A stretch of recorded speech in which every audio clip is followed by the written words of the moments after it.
And so I don't simply believe there is a God. I've come to know him and trust him. And I have strong reasons for doing so. John Lennox is a scientist, mathematician, and Christian apologist. In 2012, he was at Oxford University, where he logically defended the Christian faith and exposed the many unreasonable tenets of atheism. This was one of the most brilliant displays of logic and arguments for God in Christianity. What people are missing is that Richard Dawkins, one of the most notable atheists and opponents of Christianity, was sitting in the audience. I believe in God. I believe in the supernatural God who created the heavens and the earth. I believe in a God who holds the heavens and the earth in existence.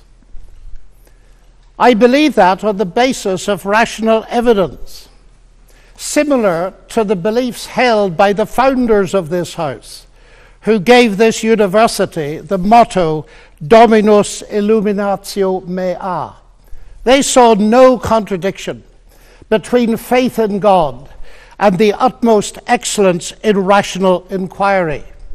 And if I dare mention my alma mater of Cambridge in this holy place, I would remind you that on the door of the Cavendish Laboratory in Cambridge are written the words, "Great are the works of the Lord, studied by all who delight in them." And as we look at the rise of science in the 16th and 17th centuries, Alfred North Whitehead and many others commented that men became scientific because they expected law in nature, and they expected law in nature because they believed in a lawgiver. So, ladies and gentlemen, I'm not ashamed of being both a scientist and a Christian, because arguably Christianity gave me my subject. What I am amazed at is that serious thinkers today continue to ask us to choose between God and science. That's like asking people to choose between Henry Ford and engineering as an explanation of the motor car. When Newton discovered his law of gravity, he didn't say, "I've got a law, I don't need God." No, he wrote the Principia Mathematica, arguably the greatest work in the whole history of science. Because he saw that God is not the same kind of explanation as a scientific explanation. God doesn't compete. Agency does not compete with mechanism and law. Why is there something rather than nothing? Alan Sandage, the brilliant cosmologist who became a Christian in his 50s, said God is the answer to that question. But people are now so desperate to show that the universe created itself from nothing, which seems to me to be an immediate oxymoron. If I say X created Y, I'm assuming the existence of X to explain the existence of Y. If I say X created X, I'm assuming the existence of X to explain the existence of X, which simply shows that nonsense remains nonsense even if high-powered scientists utter it. It reminds me a little bit of G.K. Chesterton, who said, "It is absurd to complain that it is unthinkable for an unthinkable God to make everything out of nothing, and then to pretend that it is more thinkable that nothing should turn itself into everything." The heavens declare the glory of God, says the ancient psalm. And we've unraveled a bit of that, seeing the fine-tuning of the fundamental forces of nature. It's something that's so striking to scientists that it demands explanation. And it seems to me that Arno Penzias hit it right. He is the Nobel Prize winner who discovered the microwave background on which a lot of the evidence for the Big Bang is based. He said astronomy leads us to a unique event, a universe which was created out of nothing, one with the very delicate balance needed to provide exactly the right conditions required to permit life, and one which has an underlying, one might say, supernatural plan.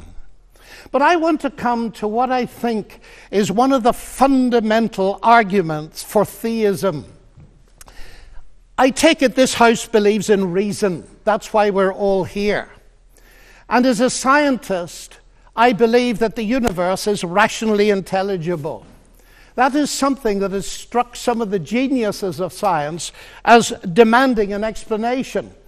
Einstein said the only incomprehensible thing about the universe is that it's comprehensible. And Wigner talked about the unreasonable effectiveness of mathematics. How is it that a mathematician thinking in her head in here can come up with equations that seem to fit the universe out there? Well, how is it indeed?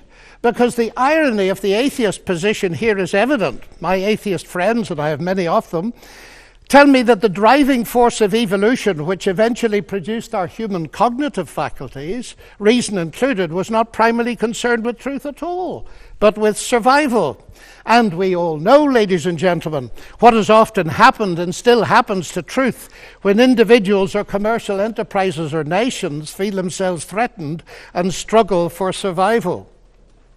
A leading philosopher, Alvin Plantinga of Notre Dame, says if atheists are right that we are the product of mindless, unguided natural processes, then they have given us strong reason to doubt the reliability of human cognitive faculties, and therefore inevitably to doubt the validity of any belief that they produce, including their atheism.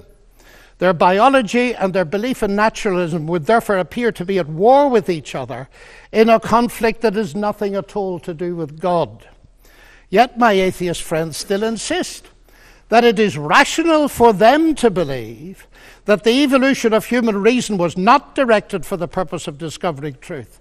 And yet it is irrational for me to believe that human reason was designed and created by God to enable us to understand and believe the truth. Curious logic.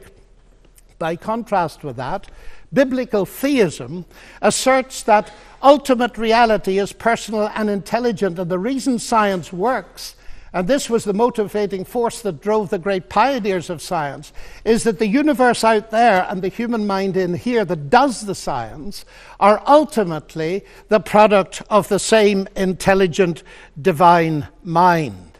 Human beings are made, we are told, in God's image, and that means that science can be done. That makes infinitely more sense to me as a scientist than atheism does. Now let me come briefly to ethics. Ethical behavior, like rational behavior, of course, does not itself require religious belief. This is consistent with the fact that humans are created in God's image as rational moral persons.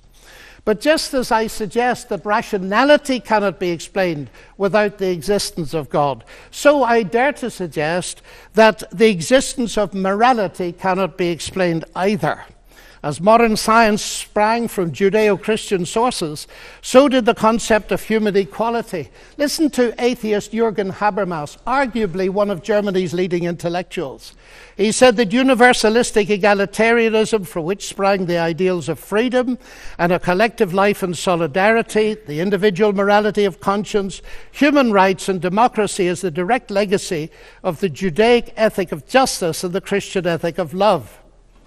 This legacy, substantially unchanged, has been the object of continual critical appropriation and reinterpretation. To this day, there's no alternative to it. Everything else is just idle postmodern talk. And it seems to me he's hitting the core of something important, because the value of a human being on which such egalitarianism rests is based not on what the human being can do, but what she's made of, or how she's made in God's image. I never forget speaking on one of my many visits to Russia to a colleague in the Academy of Sciences. And he said, "You know, John, we thought we could abolish God and retain a value for human beings. We found we couldn't, and we murdered millions of them." And Alexander Solzhenitsyn has said, "If I'm asked, why is it that 60 million of my fellow countrymen were sacrificed?" He said, the answer is, we have forgotten God. Science, of course, marvelous as it is limited. Even a Nobel Prize winner, by analyzing a cake, cannot tell why it was made. But Aunt Matilda, who made it, can tell you. She can reveal it to you. But if she doesn't reveal it to you, you'll never know. And that brings me to my next evidence. It's the same with the universe. We can analyze it magnificently, but ultimately, if it has a maker, and I believe it has, only he can tell us what it's all about. And he's done so in the powerful narrative of the Bible, in particular in its analysis of the problem with humanity, not simply in terms of behavioral breakdown between people, but a vertical breakdown of trust between us and the Creator. The unique solution to that problem is not simply in terms of human ethical development, although that's very important, but in terms of something far deeper altogether. The restoration of the fractured relationship with God through the salvation he has brought through Jesus Christ. A radical relationship that empowers us to live ethically from God. And here we reach what for me is the chief evidence, not only for the existence but the nature of God. It is Jesus Christ.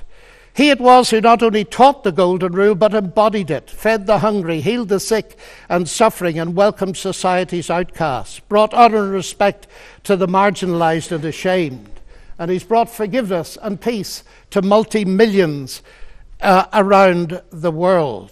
He's able to do this, of course, because though he was a man, he uniquely never was only a man, but God become human. The central evidence for this startling claim is, of course, his historical resurrection from the dead that launched Christianity in the world. This is, of course, ladies and gentlemen, a crunch issue. If Jesus rose from the dead, death is not the end and atheism is false.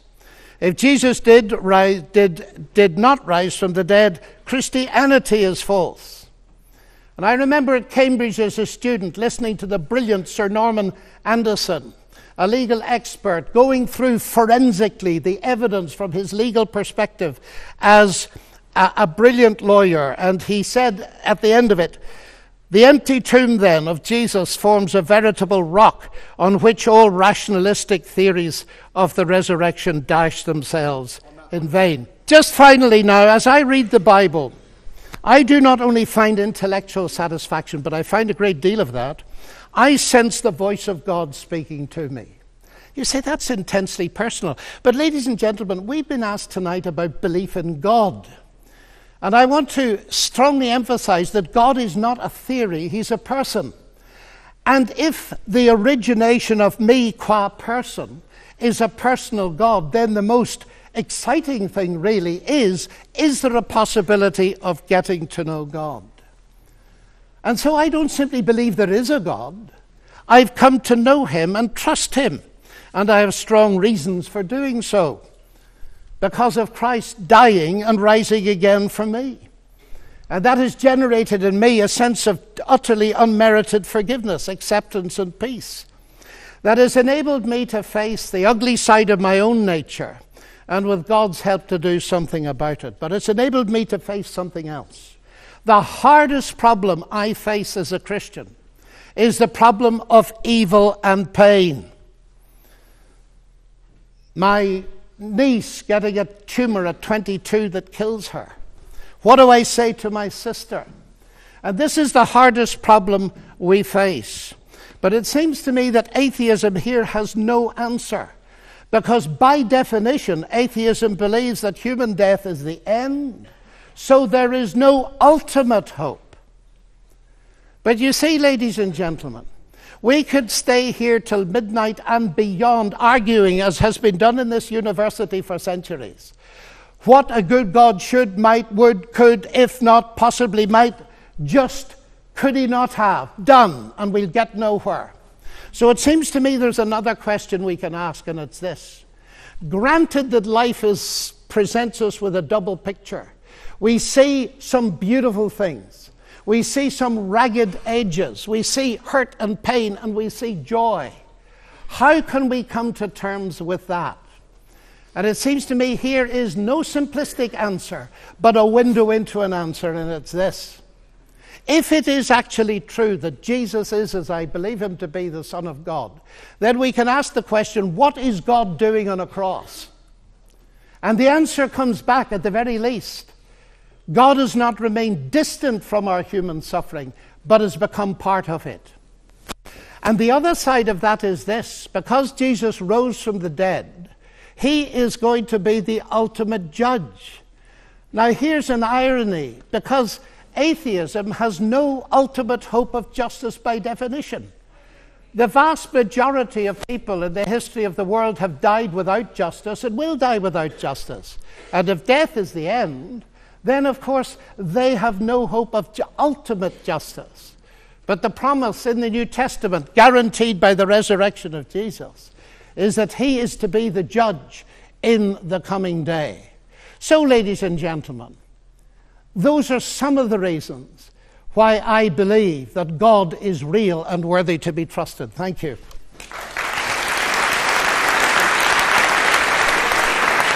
What I love about Christianity is that it is not just rooted in faith, which is trusting in the promises of God, but also in the logic that God revealed to us in His creation and in the person of Jesus Christ.